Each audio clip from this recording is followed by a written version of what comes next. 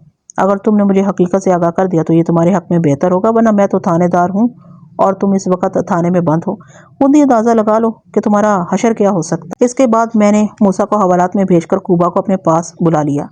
کوبا حوالات میں آنے کے بعد مزید پریشان ہو گیا تھا۔ میں نے بغور سر تپا اس کا تنقیدی جائزہ لیا اور کڑے لہجے میں پوچھا، تمہارا مزاج کچھ درست ہوا یا نہیں؟ وہ فریادی لہجے میں بولا، تھانے دار صاحب میں نے کوئی جرم نہیں کیا، خدا کے واسطے مجھے چھوڑ دیں یا پھر خان صاحب کو یہاں بلوائیں، وہ آپ سے بات کر لیں گے۔ پہلے تم تو بات کر لو، میں نے سنسناتی ہوئی آواز میں کہا۔ ابھی تک تو میں نے اپنے تھانے کے عملے کو روکا ہوا ہے، اس لیے انہوں نے تمہاری خاطر تواضع شروع نہیں کی، بس میرے اشارے کی دیر ہے، وہ تمہیں روئی کے معنی دھنک کر رکھ دیں گے۔ اس لیے تمہاری خیریت اسی میں ہے کہ مجھے حقیقت سے آگاہ کر دو، ورنہ تمہارے خان صاحب تمہیں بچا نہیں سکیں گے۔ وہ ایک مرتبہ پھر ملتجی انداز میں مجھ پر اپنی بے گناہی ثابت کرنے کی کوشش کرنے لگا۔ میں اسے سخت الفاظ میں ڈانٹ پلائی اور اندھیرے میں ایک تیر چھوڑتے ہوئے پوچھا، پچھلے دنوں تمہارے ہاتھ میں ایک انگوٹھی نظر آتی تھی، وہ کہاں ہے؟ تمہارے تو دونوں ہاتھ خالی دکھائی دے رہے ہیں۔ وہ میرے سوال پر چونک کر بولا، وہ انگوٹھی تو میں نے سنار کو دے رکھی ہے، وہ مجھے خاصی تنگ ہو رہی تھی، سنار اسے پگھلا کر کھلا کر دے گا۔ میں نے بڑی توجہ سے کوبا کی انگلیوں کا جائزہ لیا۔ ہمیں زرد عقیق والی جو انگوٹھی کھیتوں میں ملی تھی وہ کوبا کے سائے سے بڑی تھی۔ اس کا مطلب یہی تھا کہ وہ کسی دوسری انگوٹھی کا ذکر کر رہا تھا، ورنہ انگوٹھی کو کھلا کروانے کا کیا سوال؟ اپنے اندازے کی تصدیق کی خاطر میں نے پوچھا، تمہاری اس انگوٹھی میں کوئی نگینہ وغیرہ بھی جڑا ہوا ہے؟ اس نے نفی میں گردن ہلا۔ میں نے حوالدار سے کہا، اسے لے جا کر دوبارہ حوالات میں بند کر دو۔ تھوڑی دیر بعد جنت مکانی میرے کمرے میں موجود تھا۔ میں نے کہا، انگوٹھی والا معاملہ ان دونوں سے تو لا تعلق ہی رہا، نتیجے میں ہم یہاں پہنچے ہیں کہ زرد عقیق والی انگوٹھی ان دونوں میں سے کسی کی بھی نہیں۔ ہاں، لگ تو یہی رہا ہے، حوالدار بجھے ہوئے لہجے میں بولا۔ یہ بھی تو ہو سکتا ہے قاتل کا اس انگوٹھی سے کوئی ناتا نہ ہو، یہ انگوٹھی کسی انتہائی غیر متعلق شخص کی ہو۔ ہونے کو تو بہت کچھ ہو سکتا ہے، ممکن ہے تمہارا اندازہ درست ثابت ہو، لیکن میں اتنی جلدی مایوس نہیں ہو سکتا۔ میں نے انگوٹھی کو ہاتھوں میں گھماتے ہوئے پرسوچ لہجے میں کہا، بھی بہت سے افراد کا امتحان باقی ہے۔ آپ کا اشارہ سرکس والوں کی طرف تو نہیں؟ ہاں، فی الحال انہی کے بارے میں سوچ رہا ہوں۔ وہاں ابھی 3 مرد باقی ہیں، فرید احمد، کرامت اور فرزند علی۔ رانی یا نیلم اس قسم کی مردانہ انگوٹھی نہیں پہن سکتی۔ میں نے تائیدی انداز میں کہا، یہ انگوٹھی تمہیں جہاں سے ملی ہے وہاں سے تھوڑے ہی فاصلے پر ان کے ٹینٹ لگے ہوئے ہیں۔ حوالدار پرجوش لہجے میں بولا، میرے ذہن میں ایک آئیڈیا آیا ہے، تفریح بھی ہو جائے گی اور ہم اپنی تفتیش بھی مکمل کر لیں گے۔ ایسا تفریحی آئیڈیا کون سا بھائی؟ میں پوچھے بغیر نہ رہ سکا۔ وہ بولا، سرکس کے کھیل تماشے رات 8 بجے تک جاری رہتے ہیں، شام کو ادھر چلتے ہیں، ان فنکاروں کے فن کا مظاہرہ بھی دیکھیں گے اور فردن ان 3 افراد کا ضروری انٹرویو بھی کر لیں گے۔ کیا خیال ہے آپ کا؟ حوالدار کی تجویز مجھے پسند آئی۔ میں نے سوچتے ہوئے کہا، تمہارا خیال اچھا ہے، ہم تفتیش کی خاطر سرکس دیکھنے جا سکتے ہیں، لیکن شام ہونے میں تو بھی اچھا خاصا وقت باقی ہے، اور ایک ضروری کام تو تم بھولے بیٹھے ہو۔ کون سا ضروری کام ملک صاحب؟ دیکھا، میں نے ٹھیک کہا تھا نا، تمہیں وہ کام بالکل یاد نہیں۔ آپ ہی یاد دلا دیں ملک صاحب، میں نے گزشتہ روز تمہیں ایک کام سونپا تھا، میں نے یاد دہانی والے انداز میں کہا۔ اوہو، حوالدار نے میری بات سنتے ہی اپنی پیشانی پر ہاتھ مارا۔ آپ پرویز عرف پیجا کی بات کر رہے ہیں نا؟ بالکل، میں نے قطعیت سے کہا، تم نے اس سلسلے میں ابھی تک مجھے کوئی رپورٹ نہیں دی۔ اس نے کہا، میں پیجا کے بارے میں معلومات حاصل کر لی ہیں، لیکن حالات کی افراتفری نے مجھے اتنا موقع نہیں دیا کہ آپ سے اس موضوع پر کھل کر بات کر سکتا۔ بہرحال آپ جب کہیں میں پیجا کو تھانے میں حاضر کر دوں گا۔ اگر ایسی بات ہے تو تم ابھی اس کی طرف روانہ ہو جاؤ، میں نے تحکمانہ انداز میں کہا۔ اس قسم کے نیک کاموں میں تاخیر مناسب نہیں ہوتی، لگے ہاتھوں پیجا کو بھی چیک کر لیتے ہیں۔ حوالدار میں ابھی آیا کا کہہ کر میرے کمرے سے رخصت ہو گیا۔ پیجا کے بارے میں مجھے ابھی تک جو معلوم ہوا تھا اس کے مطابق وہ باقاعدہ کوئی کام دھام نہیں کرتا تھا۔ ایسے لوفر، آوارہ اور بدقیمت شخص سے کچھ بھی بعید نہیں تھا۔ جو لوگ کسی کام میں مصروف نہیں ہوتے، شیطان انہیں اپنا اعلی کار بنا لیتا ہے۔ اس لیے کہا جاتا ہے کہ خالی ذہن شیطان کا گھر۔ پھر پیجا جس مشکوک انداز میں نواز کی گلی میں کھڑا مجھے نظر آیا، اس سے مجھے خاصی تشویش تھی۔ اس وقت میں پیجا کے ہاتھوں کو غور سے نہیں دیکھ سکا تھا۔ اس کی ایک نفسیاتی وجہ تھی اور وہ یہ کہ جب تک زر دقیق والی انگوٹھی میرے پاس نہیں پہنچی تھی، اب میں نے اس سلسلے میں پیجا کو تھانے بلایا تھا۔ میں اپنے کمرے میں بیٹھا رخسانہ مرڈر کیس کی کڑیاں ملانے میں مصروف تھا کہ ایک کانسٹیبل نے آ کر اطلاع دی، سر جی کوئی خان صاحب آپ سے ملنے آئے ہیں۔ میں چونکا۔ ان خان صاحب نے اپنا نام نہیں بتایا؟ میں نے پوچھا۔ بتایا جی، کانسٹیبل نے جلدی سے کہا، ان کا نام سلیم اللہ خان ہے۔ اوہو، میں نے ایک طویل سانس خارج کی۔ اس کا مطلب تھا زمیندار سلیم اللہ کو اپنے بندے کی گرفتاری کی خبر مل گئی تھی۔ ہاں صاحب کو فوراً میرے پاس بھیجو، میں نے کانسٹیبل سے کہا۔ اگلی لمحے ایک صحت مند اور اونچا لمبا زمیندار میرے کمرے میں داخل ہوا۔ اس نے کلفتار سوٹ پہن رکھا تھا جس کے اوپر سیاہ گرم شیروانی بھی نظر آ رہی تھی، سر پر کراکلی ٹوپی بھی تھی۔ وہ بڑی آن بان والا شخص معلوم ہوتا تھا۔ وہ کمرے میں داخل ہوتے ہی سیدھا میری طرف چلا آیا۔ السلام علیکم ملک صاحب۔ میں نے اس کے سلام کا جواب دیا تو وہ بولا، مجھے پتا چلا ہے کہ آپ نے میرے ایک بندے کو اٹھا کر تھانے میں بند کر دیا۔ اچھا، کیا کوبا آپ کا بندہ ہے؟ جی کوبا میری ملازمت میں ہے۔ وہ جلدی سے بولا، کیا اس نے آپ کو میرے بارے میں نہیں بتایا؟ وہ تو آپ کا ذکر کر رہا تھا، میں نے اداکاری جاری رکھی، مگر میں تو سمجھ رہا تھا وہ اللہ کا بندہ ہے اور آپ کہہ رہے ہیں کہ وہ آپ کا بندہ ہے۔ وہ تھوڑا سا خفیف ہوا اور خجالت آمیز انداز میں بولا، وہ میرا مطلب یہی تھا۔ خیر اب تشریف تو رکھیں، میں نے میز کے سامنے رکھی کرسیوں کی سمت اشارہ کرتے ہوئے کہا، بھی دیکھ لیتے ہیں وہ بے وقوف کس کا بندہ ہے۔ سلیم اللہ خان نے کرسی کھینچ کر بیٹھ گیا۔ ملک صاحب آپ نے کوبا کو کس جرم میں پکڑا ہے؟ میں نے متصر الفاظ میں اس پر صورتحال واضح کی تو وہ تشویش بھرے لہجے میں بولا، جناب یہ تو سیدھا قتل و زیادتی کا کیس ہے۔ وہ تو ہے، اور یہ بات بھی ذہن میں رکھے خان صاحب کے ظلم کا نشانہ بننے والی ایک پھول جیسی معصوم لڑکی جس کی عمر 13 سال ہے۔ وہ بڑی شدت سے نفی میں گردن جھٹکنے لگا۔ میں نے پوچھا، کیا ہوا ہاں صاحب؟ کوبا اس قسم کی حرکت نہیں کر سکتا۔ وہ ایک لفظ پر زور دیتے ہوئے بولا، آپ کو یقیناً کوئی غلط فہمی ہوئی ہوگی۔ میں نے کہا، میں نے تمام حالات و واقعات آپ کے سامنے رکھ دی ہیں، جہاں غلط فہمی کی کوئی گنجائش نہیں نکلتی۔ کوبا سے یہ جرم بلکہ جرائم سرزد ہوئے ہیں یا نہیں، اس کا فیصلہ تو تفتیش کے بعد ہی ہوگا، تاہم وہ اس وقت مشکوک افراد میں سر فہرست ہے۔ کیا میں غلط کہہ رہا ہوں؟ میں مان ہی نہیں سکتا، کوبا ہرگز ایسا نہیں کر سکتا۔ آپ کو اس کی بے گناہی کا اتنا یقین کیوں ہے؟ وہ بڑے وثوق سے بولا، کوبا کا بے داغ ماضی میرے سامنے ہے، میں نے اسے کردار کا مضبوط پایا ہے، اس کے علاوہ وہ کبھی کسی چھوٹے بڑے جرم میں بھی ملوث نہیں رہا۔ آپ چاہیں تو اس کی زندگی کا ریکارڈ چیک کر سکتے ہیں۔ سلیم اللہ خان کا اصرار دے کر مجھے پھریری آ گئی۔ اس کے مسلسل انکار کے جواب میں نے کہا، ہاں صاحب اگر آپ کی یادداشت بے وفائی نہ کر رہی ہو تو آپ کو اچھی طرح یاد ہوگا شیطان یعنی ابلیس کا ریکارڈ کتنا بے داغ اور شفاف تھا، لیکن ایک حکم عدولی جیسی خطا نے اس کے نامہ اعمال کا رنگ بدل کر رکھ دیا۔ میں چپ ہوا تو وہ استجابی لہجے میں پوچھ بیٹھا، آپ تھانے دار ہیں یا کوئی مولوی؟ میں پہلے تھانے دار ہوں، بعد میں کچھ اور، میں نے کہا۔ اس کے بعد وہ پھر کوبا کی بے گناہی کا راگ الاپنے لگا۔ میں اس کی ضمانت دینے کو تیار ہوں، ضمانت وغیرہ کو آپ بات کے لیے سنبھال کر رکھ لیں، میں نے طنزیہ انداز میں کہا۔ عین ممکن ہے کہ آپ کو کوبا کے پیچھے عدالت تک چکر کاٹنا پڑے۔ اس کا منہ لٹک گیا۔ میرے فہیم انکار کے بعد وہ مایوس ہو کر واپس چلا گیا۔ تک جاتے جاتے اس نے حفقی امیز انداز میں یہ ضرور کہا، آپ یہ اچھا نہیں کر رہے ہیں ملک صاحب۔ میں اپنا اچھا اور برا زیادہ بہتر سمجھتا ہوں خان صاحب۔ میرے سلگتے ہوئے جواب پر وہ پاؤں پٹک کر کمرے سے نکل گیا۔ وہ سرکس تفریح کے اعتبار سے عمدہ کارکردگی پیش کر رہا تھا۔ میں حوالدار اور جنت مکانی کے ساتھ وہاں پہنچا تو اندھیرا پھیلنے لگا تھا۔ اس وقت ہم سول ڈریس میں تھے، لیکن فرزند علی نے ہمیں پہلی ہی نظر میں پہچان لیا، تاہم اس نے اپنے کھیل کو روکنا مناسب نہ سمجھا اور وہیں سے پرجوش انداز میں ہاتھ ہلا کر ہمارا استقبال کیا۔ ممکن ہے دوسرے فنکاروں نے بھی ہمیں پولیس والوں کی حیثیت سے شناخت کر لیا ہو، مگر انہوں نے کسی قسم کا کوئی رد عمل ظاہر نہیں کیا۔ وہاں پر مختلف آئٹم دیکھنے کے بعد میں نے باری باری انہیں اپنے پاس بلا کر گھسنا شروع کیا۔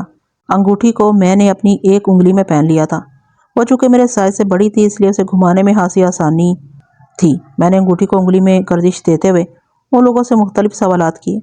ان سوالوں کا موضوع ان کا سرکس تھا۔ اس دوران میں ان کے چہروں پر ابھرنے والے تاثرات کا بغور جائزہ لے رہا تھا۔ میری نگاہ ایک طرح سے ان پر گڑ کر رہ گئی تھی، دراصل یہ ایک نفسیاتی چال تھی۔ تھوڑی دیر بعد میں حوالدار کے ساتھ واپس تھانے آ رہا تھا۔ وہ مایوسی بھرے لہجے میں بولا، ملک صاحب مجھے تو اب یقین ہونے لگا قاتل کا اس انگوٹھی سے کوئی تعلق نہیں۔ میں نے اس کے خیال کی تصدیق یا تردید نہیں کی، حالانکہ مایوسی نما خوف تو مجھے بھی ہو رہی تھی۔ سرکس کی طرف جانے سے پہلے حوالدار پیجا کو پکڑ کر تھانے لے آیا تھا۔ جب انگوٹھی والا فارمولا اس پر اس کی انگلیوں پر پورا نہیں اترا تو میں نے ڈرانے کے لیے اس کو مختلف قسم کی دھمکیاں دی تاکہ اگر وہ رخسانہ کے قتل میں ملوث ہو یا اس بارے میں کچھ جانتا ہو تو گل دے، لیکن وہ ٹس سے مس نہ ہوا اور ایک ہی رٹ لگائے رہا کہ اس کا اس معاملے سے کوئی تعلق نہیں۔ میں نے اسے پوچھا کہ پھر وہ اس روز گلی میں کھڑا کیا کر رہا تھا جب ہم لوگ نواز اور منظور حسین کے گھر گئے تھے، تو اس نے ایک عجیب و غریب جواب دیا تھا، میں آپ لوگوں کو دیکھ رہا تھا۔ کیوں دیکھ رہے تھے؟ میں نے چڑھ کر کہا، کیا ہم تمہیں کسی اور سیارے کی مخلوق نظر آئے تھے؟ یہ بات نہیں ہے جناب، وہ بڑی رسان سے بولا، دراصل کسی کو پولیس کی وردی میں دیکھ کر مجھے بہت اچھا لگتا ہے، کاش میں بھی یہ لباس پہن سکتا۔ وہ اچانک اداس ہو گیا۔ تھوڑی دیر بعد اس نے حسرت بھرے لہجے میں مزید بتایا، تھانے دار صاحب، میری بڑی خواہش تھی اور اب بھی ہے کہ میں پولیس میں کام کروں۔ میں اپنے جسم پر پولیس کی وردی دیکھنا چاہتا ہوں، لیکن افسوس کہ یہ ہو نہیں سکا اور لگتا ہے کبھی ہوگا بھی نہیں۔ یہ اس لیے نہیں ہو سکا اور نہ ہی کبھی ہو سکے گا کہ پولیس میں بھرتی ہونے کے لیے جن چیزوں کی ضرورت ہے وہ تم میں کہیں نظر نہیں آتی۔ مجھے پتا چلا ہے کہ تم ایک نمبر کے لوفر اور آوارہ ہو۔ پولیس کا محکمہ بہت محنت اور جانفشانی مانگتا ہے۔ وہ ٹھنڈی آہ بھرتے ہوئے بولا، بس یہ اپنی اپنی قسمت کی بات ہے۔ پیجا کے اس جملے میں بڑی سادگی تھی۔ میں نے اسے تھانے سے جانے کی اجازت دے دی۔ آنے والا دن بھی کسی پیش رفت کے بغیر ہی گزر گیا۔ اس سال کی آخری تاریخ یعنی 31 دسمبر کو پوسٹ مارٹم کی رپورٹ آ گئی، جو میری توقعات کے عین مطابق تھی۔ بدنصیب رخسانہ کو موت کے گھاٹ اتارنے سے پہلے درندگی کا نشانہ بنایا گیا تھا۔ وہ رپورٹ مجرمانہ حملے کی تصدیق کرتی تھی۔ رخسانہ کی موت کا وقت 27 دسمبر شام 5 اور 6 بجے کے درمیان بتایا گیا تھا اور اس کو گلا گھونٹ کر موت کے سپرد کیا گیا تھا۔ اسپتال سے رخسانہ کی پوسٹ مارٹم شدہ لاش بھی آ گئی تھی۔ چنانچہ میں نے ایک کانسٹیبل کو نواز کے گھر روانہ کیا تاکہ لاش ورثاء کے حوالے کی جا سکے۔ زیادہ کمرے میں داخل ہونے کے بعد گلوگیر آواز میں پوچھنے لگی، تھانے دار صاحب، میں رخسانہ کی لاش لینے آئی ہوں، وہ کہاں رکھی ہے؟ لاش تو در تھانے ہی میں محفوظ رکھی ہے، لیکن تم اکیلی کیوں نظر آ رہی ہو؟ میرے ساتھ 2 بندے بھی آئے ہیں، مجروح لہجے میں بولی، وہ ادھر باہر بیٹھے ہیں۔ میں نے اپنی بات کی وضاحت کرتے ہوئے کہا، میں تمہارے خاوند کے بارے میں پوچھ رہا ہوں، وہ تمہارے ساتھ رخسانہ کی لاش لینے کیوں نہیں آیا تھا؟ نواز قبرستان کی طرف کیا ہے؟ زادہ نے بتایا، کیا کریں، اب اس معصوم کو کفنانے دفنانے کا بندوبست بھی تو کرنا ہے نا۔ وہ گورکن کے پاس گیا ہے جناب، اور وہ بولتے بولتے اچانک خاموش ہو گئی۔ اس کا رکنا ایسا ہی تھا جیسے کسی تیز رفتار گاڑی کو یک بیک بریک لگا دیے جائیں۔ میں نے بغور اس کے چہرے کا جائزہ لیا تو چونک اٹھا۔ وہ ایک ٹک میرے ہاتھوں میں گھورے جا رہی تھی۔ بے سختہ میں نے اپنے ہاتھوں کو دیکھا اور الجھن میں پڑ گیا۔ میں کھیتوں سے ملنے والی کنگ سائز انگوٹھی کو اپنی ایک انگلی میں مسلسل گردش دے رہا تھا۔ اس عمل کی اب مجھے کچھ عادت سی ہو گئی تھی۔ میرے چونکنے اور الجھنے کا سبب یہ تھا کہ زیادہ بڑی ہیجان نظر سے اس انگوٹھی کو تک رہی تھی۔ میں دوبارہ زیادہ کی طرف متوجہ ہوا، کریدنے والے انداز میں پوچھا، تم بولتے بولتے ایک دم چپ کیوں ہو گئی؟ یہ انگوٹھی آپ کے پاس کیسے پہنچ گئی؟ وہ سنی انسنی کرتے ہوئے مجھ سے مستفسر ہوئی۔ میں سیدھا ہو کر بیٹھ گیا۔ مجھے یقین ہو چلا کہ زہدہ اس انگوٹھی کے بارے میں کوئی خاص بات جانتی تھی۔ میرے پورے وجود میں ایک سنسنی سی دوڑ گئی۔ میں نے اس کی آنکھوں میں دیکھتے ہوئے پوچھا، کیا تمہیں معلوم ہے یہ انگوٹھی کس کی ملکیت ہے؟ اس دوران میں زرد عقیق والی اس انگوٹھی کو میں مسلسل گردش دے رہا تھا۔ وہ سنسناتے ہوئے لہجے میں بولی، میں اس انگوٹھی کو بھلا کیسے بھول سکتی ہوں؟ یہ تو میرے گھر والے کی انگوٹھی ہے۔ زادہ کے انکشاف نے مجھے اچھلنے پر مجبور کر دیا۔ بے سختہ میرے منہ سے نکلا، تمہارے گھر والے یعنی نواز کی؟ تھانے دار صاحب، وہ حیرت بھری نگاہ مجھ پر ڈالتے ہوئے بولی، میرا ایک ہی خامد ہے اور اس کا نام نواز ہے۔ نواز کا نام سامنے آتے ہی میرے تصور میں اس کے ہاتھ پاؤں ابھر آئے تھے۔ اس وقت میرے ذہن میں بڑی افراتفری مچی ہوئی تھی۔ نواز کے ہاتھوں اور انگلیوں کی ساخت ایسی تھی کہ یہ انگوٹھی وہاں پہنی جا سکتی تھی۔ پھر سب سے اہم پہلو یہ تھا کہ زہدہ خود اس بات کی تصدیق کر رہی تھی۔ یہ انگوٹھی نواز کے سوا کسی اور کی ہو ہی نہیں سکتی تھی۔ قاتل کے حوالے سے نواز کے بارے میں سوچتے ہوئے میرا دماغ ابلنے لگا۔ اسی وقت زہدہ کی آواز میری سماعت سے ٹکرائی، آپ کو یہ انگوٹھی کہاں سے ملی ہے تھانے دار صاحب؟ اس کے سوال کا جواب دینے کی بجائے میں نے پوچھا، کیا نواز اس انگوٹھی کو مستقل اپنی انگلی میں پہنتا تھا؟ اس نے اس بات میں جواب دیا۔ میں نے تیز لہجے میں پوچھا، تم نے کب سے یہ انگوٹھی اس کے ہاتھ میں نہیں دیکھی؟ جناب، پچھلے 2-3 دن سے تو میرا دماغ بالکل ہی کام نہیں کر رہا۔ وہ ہنسی ہو گئی، رخسانہ کی موت نے مجھے توڑ پھوڑ کر رکھ دیا۔ میرا خیال ہے جب میں اپنی بڑی بہن شاہدہ کو دیکھنے جا رہی تھی تو یہ انگوٹھی نواز کی انگلی میں موجود تھی۔ اس کے بعد مجھے صرف دھیان دینے کا موقع نہیں ملا۔ اس کی وضاحت مبنی بر حقیقت تھی۔ اس دکھیاری غموں کی ماری کو مزید پریشان کرنا سراسر زیادتی ہوتی۔ زیادہ تم آرام سے ادھر تھانے ہی میں بیٹھو، میں تھوڑی دیر بعد رخسانہ کی لاش تمہارے حوالے کر دوں گا، کچھ ضروری کارروائی باقی ہے۔ اس نے مجھ سے کوئی سوال نہیں کیا اور اٹھ کر باہر برآمدے میں جا بیٹھی۔ اس کے بے طرح نکلنے والے آنسوؤں نے میرا دل پسیج کر رکھ دیا تھا۔ میں نے اگلے ہی لمحے حوالدار کو اپنے پاس بلا لیا اور ہنگامی لہجے میں کہا، جنت مکانی، ہمیں فوراً قبرستان جانا ہے۔ فوراً کا مطلب ہے فوراً۔ اس کے چہرے پر سنسنی پھیل گئی اور پرجوش انداز میں بولا، لگتا ہے آپ کو قاتل کا سراغ مل گیا ہے۔ میں نے کسی تفصیل میں جانے کے بجائے گول مول جواب دیا۔ اللہ تمہاری زبان مبارک کرے۔ 15 منٹ بعد ہم قبرستان کے اندر داخل ہو رہے تھے۔ اس وقت ہم سرکاری وردی میں تھے۔ گورکن کو دیکھتے ہوئے ہم عین اس مقام پر پہنچ گئے جہاں بدنصیب رخسانہ کے لیے قبر کھودی جا رہی تھی۔ وہیں ایک درخت کے نیچے نواز بیٹھا ہوا نظر آ گیا۔ میں نے ایک نفسیاتی چال چلی اور یکلخت نواز کی جانب دوڑ لگاتے ہوئے چیخ کر حوالدار سے کہا، پکڑو، بھاگنے نہ پائے، یہی قاتل ہے۔ جب تک حوالدار کی سمجھ میں میری بات آتی، نواز ہڑبڑا کر اٹھا اور اس نے وہاں سے فرار ہونے کی کوشش کی، لیکن اس وقت تک میں اس کے سر پر پہنچ چکا تھا۔ اس نے جیسے ہی بھاگنے کے لیے پاؤں نکالا، میں نے اس کی ٹانگ میں ٹانگ پھنسا دی۔ نتیجے کے طور پر وہ منہ کے بل قبرستان کی کچی زمین پر گرا۔ اس دوران میں حوالدار بھی موقع پر پہنچ گیا۔ ہم دونوں نے لمحاتی کوشش سے نواز کے ہاتھوں میں ہتھ کڑی پہنا دی۔ گرفتاری کا کامل بندوبست کرنے کے بعد ہی ہم تھانے سے نکلے تھے۔ حراست میں آنے کے بعد نواز وحشت زدہ نظر سے ہمیں تکنے لگا۔ گورکن قبر سے باہر نکل آیا تھا۔ پولیس والوں کو وہاں دیکھ کر اس کی سٹی گم ہو گئی۔ میں نے اسے 2-4 دبکے مارے تو وہ اپنے حواس میں آ گیا۔ اس کی حالت دیدنی تھی۔ میں نے خالص تھانے دارانہ رنگ میں کہا، جب تم بچی کی قبر کھودنے سے فارغ ہو جاؤ تو پھر ایک ہٹے کٹے سور کی تدفین کا بھی بندوبست کرنا ہے۔ قبر کے سائز کے لیے اس بندے کو دیکھ لو۔ میں نے نواز کے منہ پر ایک زناٹے دار تھپڑ رسید کرتے ہوئے کہا۔ گورکن ہکا بکا ایک ایک کی صورت دیکھنے لگا۔ میں نے حوالدار کو اشارہ کیا تو اس نے نواز کو آگے دھکیل دیا۔ میں نے مڑ کر گورکن سے کہا، میں نے جس کنگ سائز قبر کا آرڈر دیا ہے نا، وہ اس معصوم بچی سے فاصلے پر کھودنا، ورنہ کچھ دیر بعد ہم نواز کو اپنے ساتھ لے کر تھانے پہنچ گئے۔ میں نے فوراً اسے اپنے کمرے میں بند کر دیا۔ میرے علاوہ حوالدار بھی وہاں موجود تھا۔ باہر برآمدے میں زیادہ 2 افراد کے ساتھ بیٹھی بیٹی کی لاش کا انتظار کر رہی تھی۔ جب ہم زیر حراست نواز کو اندر لائے تو وہ چونک کر اٹھ کھڑی ہوئی تھی، تاہم میں نے اس کے کسی سوال سے پہلے ہی دروازہ بند کر دیا تھا۔ میں نے نواز کے گالوں پر 2-4 کرارے چانٹے رسید کیے، پھر خوخار لہجے میں دریافت کیا، تم نے اس معصوم کی جان کیوں لی درندے؟ میں نے کسی کو قتل نہیں کیا، وہ مکاری سے بولا۔ اس کے الفاظ کے کھوکھلے پن نے میرے یقین کو عین الیقین تک پہنچا دیا۔ میں نے سخت لہجے میں کہا، اگر تم قاتل نہیں ہو تو پھر ہمیں اپنی جانب پڑتے دیکھ کر تم نے فرار ہونے کی کوشش کیوں کی تھی؟ میں آپ لوگوں کو دیکھ کر ڈر گیا تھا۔ اس کی ڈھٹائی جاری رہی۔ ڈر اور خوف کی صحیح تاثیر کا اندازہ تو تمہیں اب ہوگا، جنگلی جانور۔ میں نے قہر آلود نظر سے اسے گھورا۔ لڑکی کے پوسٹ مارٹم نے تمہارے ظلم، بربریت اور سفاکی کی کہانی کھول دی ہے۔ وہ ایک مرتبہ پھر مجھے اپنی بے گناہی کا یقین دلانے کی کوشش کرنے لگا۔ میں نے اسے بری طرح جھڑک دیا، پھر نفرت انگیز لہجے میں پوچھا، تمہاری وہ زرد عقیق والی انگوٹھی کہاں ہے؟ اس نے بے ساختہ اپنے ہاتھوں کو دیکھا، لکنہ زدہ لہجے میں وضاحت پیش کرنے لگا، وہ میں نے اتار کر گھر میں رکھی ہوئی ہے۔ وہ واضح طور پر دروغ گوئی کر رہا تھا۔ میں نے لات جوتے سے اس کی تواضع کی اور پوچھا، گھر میں پڑی وہ انڈے دے رہی ہے کیا؟ میں نے اسے سنبھال کر رکھا ہے جی۔ اس نے ایک اور جھوٹ بولنے کی کوشش کی۔ میں نے اپنی جیب سے مذکورہ انگوٹھی نکال کر اس کی آنکھوں کے سامنے لہرائی اور کھا جانے والے انداز میں کہا، یہ وہی انگوٹھی ہے نا جسے تم نے گھر میں سنبھال کر رکھا ہوا ہے؟ یہ آپ کے پاس؟ وہ اسے زیادہ کچھ نہ بول سکا۔ اس کی آنکھوں میں مجسم ہو جانے والی دہشت کو دیکھ کر مجھے اندازہ ہو گیا کہ وہ صورتحال کی سنگینی کو محسوس کر چکا تھا۔ میں نے اس کے غبارے کی رہی سہی ہوا بھی خارج کرتے ہوئے ٹھوس لہجے میں کہا، یہ انگوٹھی ہمیں رخسانہ کی لاش کے قریب پڑی ملی ہے۔ گڑھے میں لاش پھینکتے وقت تمہاری انگلی سے نکل گئی ہوگی۔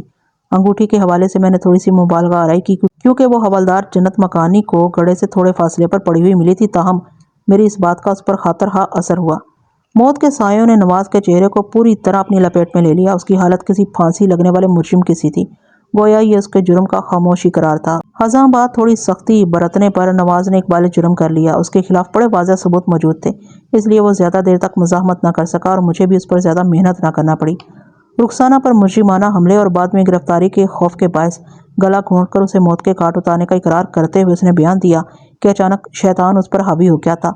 اس سے جو بھی جرائم سرزد ہوئے وہ اسی شیطان کی کارستانی ہے۔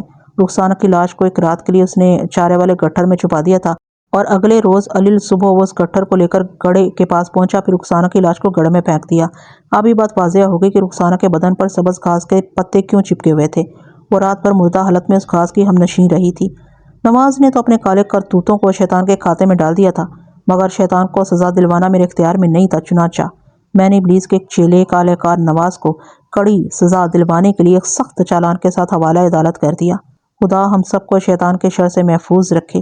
یہ مردود اکثر و بیشتر انسان کے بھیس ہی میں گل کھلاتا ہے۔ ناظرین، امید کرتی ہوں کہ یہ کہانی بھی آپ کو کافی پسند آئی ہوگی۔